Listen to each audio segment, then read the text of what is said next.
பொதுமக்கள் எல்லாருக்கும் என்ன நான் சொல்ல விரும்புறேன் அப்படின்னா, நான் வரும்போது எப்படியோ நினைச்சிட்டு வந்தேன். திடீர்னு தான் எனக்கு இந்த ஆலயத்துல படிப்பதற்கான ஒரு வாய்ப்பு கிடைச்சது.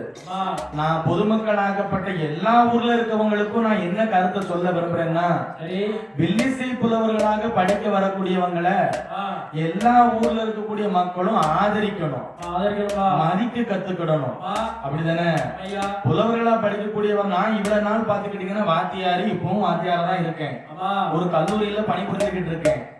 ஒவ்வொரு ஊர்ல போகும்போது ஒவ்வொரு இடத்துல ஒவ்வொரு விதமான மரியாதை கிடைக்கும். நம்ம ஊராகப்பட்ட சாம்பார் வடகர பக்கத்துல இருக்கக்கூடிய இந்த கள்ளம்பொழி ஊர்ல நம்முடைய வில்லிசைக்கு நல்ல மரியாதை கிடைச்சது. மக்கள் எல்லோரும் நம்முடைய வீட்டு பிள்ளையாக நம்மளை மதிச்சாங்க.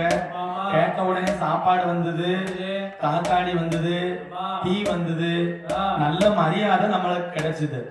ஏன்னா நம்மளை பத்தி தெரிஞ்சிருக்கு.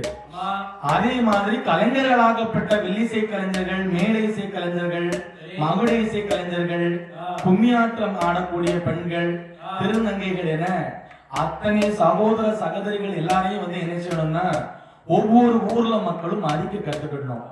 ஏன்னா எல்லாருமே எல்லாம் அவங்கவங்க வீட்டுல அவங்க ராஜா. நம்ம வீட்டுல நம்ம ராஜாவா இருந்திருப்போம்.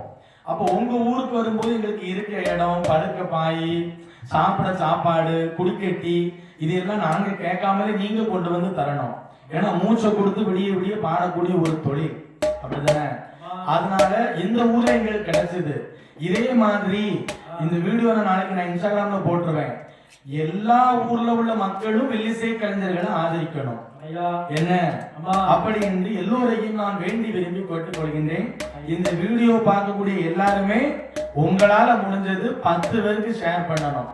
என்னுடைய மாணவர்கள் இந்த வீடியோ பார்த்தாங்கன்னா 15 பேருக்கு நீங்க இந்த வீடியோவை ஷேர் பண்ணணும் என்பதை மிகவும் தாழ்மையுடன் கேட்டுக்கொள்கின்றேன். நன்றி, வணக்கம்.